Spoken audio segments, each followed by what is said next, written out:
Bienaventurados sois cuando por mi causa os vituperen y os persigan, y digan toda clase de mal contra vosotros mintiendo. Gozaos y alegraos, porque vuestro galardón es grande en los cielos, porque así persiguieron a los profetas que fueron antes que vosotros. Santo Tomás Moro es uno de los grandes santos de Inglaterra. Fue martirizado por defender la unidad de la Iglesia y por mantenerse firme en la fe. La primera biografía de Santo Tomás Moro la escribió su yerno, William Rupert, con testimonios de primera mano, de donde hoy podemos conocer muchos datos de su admirable vida. Tomás nació en Londres, Inglaterra, el 6 o 7 de febrero de 1478. Era hijo de Sir John Moore, abogado y juez. Su madre murió siendo aún muy pequeño.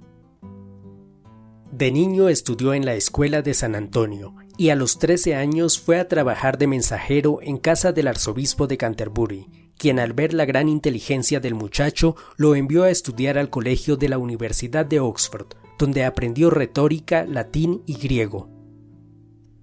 Su padre le enviaba únicamente el dinero necesario para los gastos indispensables.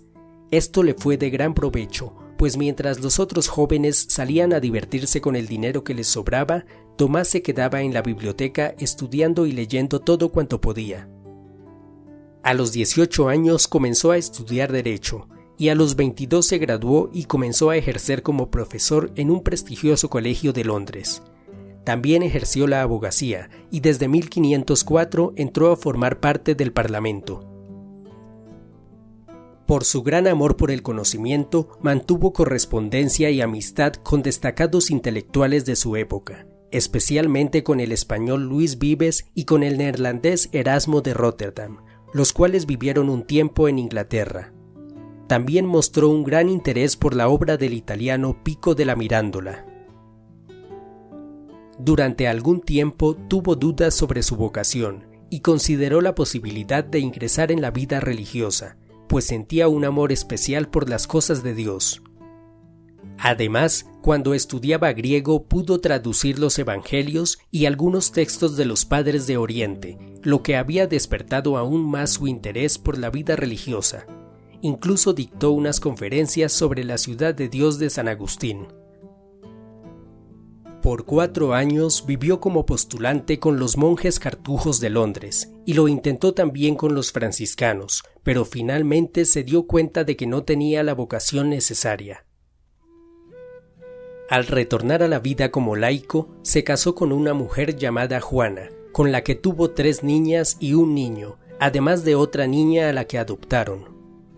La hija mayor, Margarita, era tan inteligente como su padre. Con tan solo 12 años ya escribía cartas en latín, y al crecer sería considerada una de las mujeres más cultas y eruditas de Inglaterra. Juana murió al dar a luz al último de sus hijos, y después Tomás se casó con otra mujer llamada Alicia Middleton. Tomás fue un padre atento y cariñoso. Demostraba además una gran misericordia para con los pobres, a los que siempre procuraba ayudar. Con frecuencia invitaba a su casa a personas muy pobres para que cenaran en la misma mesa con su familia, y les preguntaba por sus necesidades y angustias, a fin de ayudarlos en cuanto podía. Antes de cenar, tenían por costumbre que alguno de sus hijos leyera un pasaje de las Sagradas Escrituras. En la casa de Tomás Moro, ubicada a las afueras de Londres, había varios perros y gatos, además de conejos, una pareja de pavos reales y un mono. También tenía un gran jardín con árboles frutales y una huerta con plantas medicinales. Algo que admiraba a todas sus amistades e incluso a su misma familia era que siempre estaba de buen humor, pasara lo que pasara. Nunca renegaba ni se quejaba, ni se lamentaba por nada. Aunque estuviese enfermo o tuviese alguna preocupación interior, siempre lo afrontaba todo con una sonrisa, y en su trato con la gente era muy amable y afectuoso. Cuando se enteraba de que alguna vecina estaba a punto de dar a luz, se ponía en oración todos los días hasta que le avisaban que el bebé había nacido sin problemas. En familia tenían por costumbre que antes de dormir recitaban todos un salmo y después las letanías de los santos. Hacia 1513, Tomás publicó un libro titulado Historia de Ricardo III, en el que criticaba a los gobiernos tiránicos. En 1516 terminó de escribir otro libro, titulado Utopía, en el que describía una nación imaginaria con un gobierno ideal. Durante un tiempo ejerció como asistente del alcalde de Londres y en 1529 fue nombrado canciller de Su Majestad Enrique VIII, a pesar de que Tomás no buscó este nombramiento. Su carácter sencillo y sus costumbres austeras no cambiaron en nada. Todos los días asistía a la Santa Misa, como lo había hecho siempre, y se confesaba con frecuencia para poder comulgar. Además, aprovechó que comenzó a ganar más dinero para ayudar aún más a los pobres.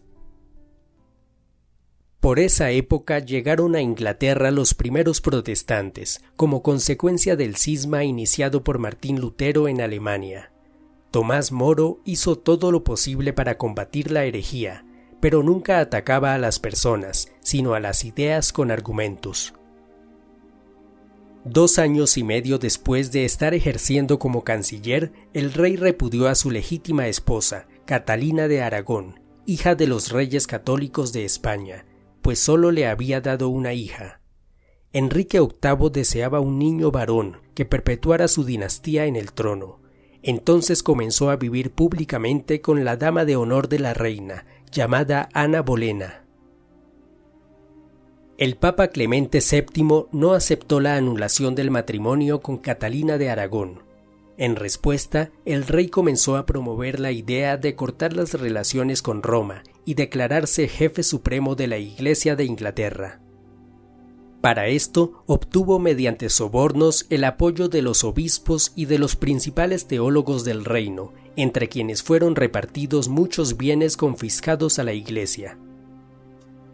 Los obispos, reunidos en las convocaciones de los sínodos de Canterbury y York, reconocieron al rey como cabeza de la Iglesia de Inglaterra el 15 de mayo de 1532. 2 años después, el 31 de mayo de 1534, los mismos sínodos de obispos rechazaron formalmente toda intervención del Papa en los asuntos de la Iglesia de Inglaterra. Comenzaría así el nacimiento de la Iglesia anglicana, palabra que se deriva del término anglo. Tomás dijo entonces que los obispos aceptarían ser desflorados antes que ser decapitados por causa de Cristo, mientras que él, por su parte, prefería perder la cabeza antes que la virtud. Presentó entonces su renuncia, pero el rey en un principio no la aceptó. Sin embargo, luego de que Tomás se opusiera a varios decretos que legalizaban el saqueo de los conventos, el rey finalmente le aceptó la renuncia. Entretanto, los enemigos de Tomás en la corte hacían todo lo posible para adelantar un proceso de juicio en su contra. Estos enemigos estaban encabezados por la misma Ana Bolena, que había quedado profundamente resentida con Tomás Moro, pues éste no quiso asistir a su coronación como nueva reina consorte. El 30 de marzo de 1534 fue publicada el Acta de Sucesión y Supremacía, por la que todos los súbditos de la corona debían reconocer a Ana Bolena como reina consorte y a los hijos que tuviera con el rey como legítimos herederos del trono. Cualquiera que se opusiera a lo decretado en esta acta sería culpable de traición. Por toda Inglaterra fueron los heraldos del rey haciendo jurar al pueblo su fidelidad a estos decretos, y el 13 de abril de 1534 una comitiva se presentó ante Tomás Moro para que hiciera lo mismo. Ese día también se presentaron ante el obispo de Rochester, John Fisher, el único obispo que se había negado a aceptar los cambios implementados por el rey en la iglesia. El obispo Fisher se negó a jurar fidelidad al acta, y lo mismo hizo Tomás Moro. Se dio entonces una segunda oportunidad, y varios amigos le aconsejaron a Tomás que jurara fidelidad aunque fuera solo para disimular, como ya habían hecho muchos católicos. Él se negó rotundamente a ello, pues no quería traicionar a su propia conciencia, y consideraba que llevar la cruz es un deber no solo de los religiosos, sino de todo bautizado. Tomás sabía que los actos del rey tendrían terribles consecuencias espirituales para Inglaterra, como efectivamente se vio después, al caer el reino en el cisma, la herejía y el materialismo. Además, Inglaterra se convertiría en la principal enemiga de la católica España. El obispo Fisher y Tomás Moro fueron apresados y enviados a la Torre de Londres, en donde Tomás permanecería preso durante 15 meses hasta su ejecución. Desde la prisión le escribió hermosas cartas a su hija Margarita. En una de esas cartas le dice lo siguiente: «Recuerda, hija mía, que nada podrá pasar si Dios no permite que suceda, y todo lo permite Dios para bien de los que le aman. Y lo que el buen Dios permite que nos suceda es lo mejor, aunque no lo entendamos ni nos parezca así». También en la cárcel escribió una obra titulada Diálogo del Consuelo en la Tribulación. En unas pocas ocasiones se le concedió a Margarita permiso para visitarle, y entonces aprovechaban para rezar el Santo Rosario juntos. Un día, Tomás le dijo a Margarita que el estar encerrado en la celda le recordaba sus años de juventud, cuando había querido ingresar en un convento para hacerse monje, y que ahora podía tener esa vida de encierro para dedicarse a la oración, la reflexión y la preparación para la buena muerte, a fin de poder alcanzar la vida eterna. El 22 de junio de 1535 fue decapitado el obispo John Fisher, que poco antes había sido nombrado cardenal por el Papa, aunque no pudo ser investido. Enrique VIII se burló de él diciendo: «No llevará el capelo, porque yo le cortaré la cabeza». Y aunque no pudo llevar el capelo, John Fisher recibió la aureola de santo, pues al igual que Tomás Moro, fue canonizado después. Otros fieles católicos que entregaron su vida por esos días fueron 2 monjes cartujos, a los que les dijeron que si no aceptaban los decretos del rey, serían arrojados al río Támesis. La respuesta de los monjes fue la siguiente: «A nosotros lo único que nos importa es ir al cielo, y nos da lo mismo llegar al cielo por tierra que por agua». Margarita pudo visitar a su padre ese día, y ambos fueron testigos de cómo los verdugos se llevaban a los 2 monjes cartujos, que iban muy alegres al martirio, pues ya pronto podrían gozar de la vida eterna. Finalmente, Tomás fue llamado a un último juicio, en el que por última vez le insistieron para que jurara fidelidad a los decretos del rey, si es que quería salvar su vida y volver a ver a su familia. Entonces Tomás respondió: «Vuestras señorías deben comprender que tengo que obedecer a lo que mi conciencia me manda, y pensar en la salvación de mi alma por encima de todas las cosas que el mundo me pueda ofrecer». Dicho esto, fue condenado a muerte por traición. Entonces les dirigió a los jueces unas últimas palabras: «Señores, así como el apóstol San Pablo persiguió a San Esteban, y sin embargo los 2 son santos del cielo y serán eternamente amigos, así yo pido y espero que aunque vuestras señorías hayan sido mis jueces en la tierra y me hayan condenado, podamos reunirnos un día en el cielo para gozar de nuestra salvación eterna». Tomás entendió de este modo las palabras de Jesús, cuando en el Evangelio de San Mateo nos dice: «Porque todo aquel que quiera salvar su vida, la perderá, y todo el que pierda su vida por causa de mí, la hallará. Porque ¿qué aprovechará al hombre si ganare todo el mundo y perdiere su alma? ¿O qué recompensa dará el hombre por su alma?». Luego, Tomás fue llevado de nuevo a su celda, y antes de entrar en la torre, su hija Margarita corrió por medio de los soldados y le abrazó para recibir su última bendición. En la madrugada del 6 de julio de 1535 fue llamado para que se alistara, pues a las 9 de la mañana sería decapitado. Tomás se puso entonces su mejor traje y recitó el Salmo 51. Al subir al cadalso, dijo que pedía a Dios por el rey y por todos sus perseguidores. Declaró ante los allí presentes que era un buen súbdito del rey, pero ante todo de Dios. Y finalmente dijo: «Les pido que recen por mí, que muero por ser fiel a la Santa Iglesia Católica, Apostólica y Romana». Enseguida el verdugo le hizo arrodillarse. Tomás, con su buen humor de siempre, le pidió que tuviese cuidado de no cortarle la barba que le había crecido en prisión. El verdugo le asestó finalmente en el cuello un golpe de hacha que le cortó la cabeza. Tenía 57 años de edad.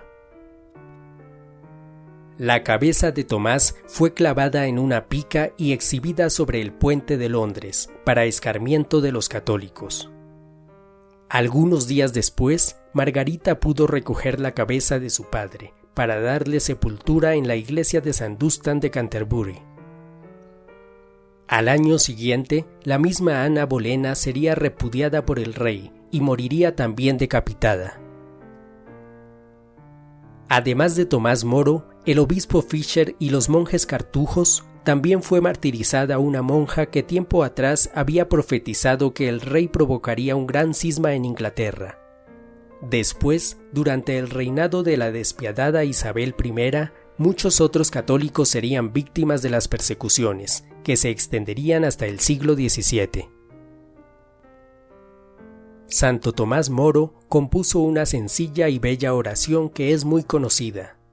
La oración dice así: «Concédeme, Señor, el deseo de estar contigo, no para evitar las penas de este valle de lágrimas, ni para librarme de las penas del purgatorio y del infierno, ni para gozar egoístamente del cielo prometido, sino simplemente por amor a ti.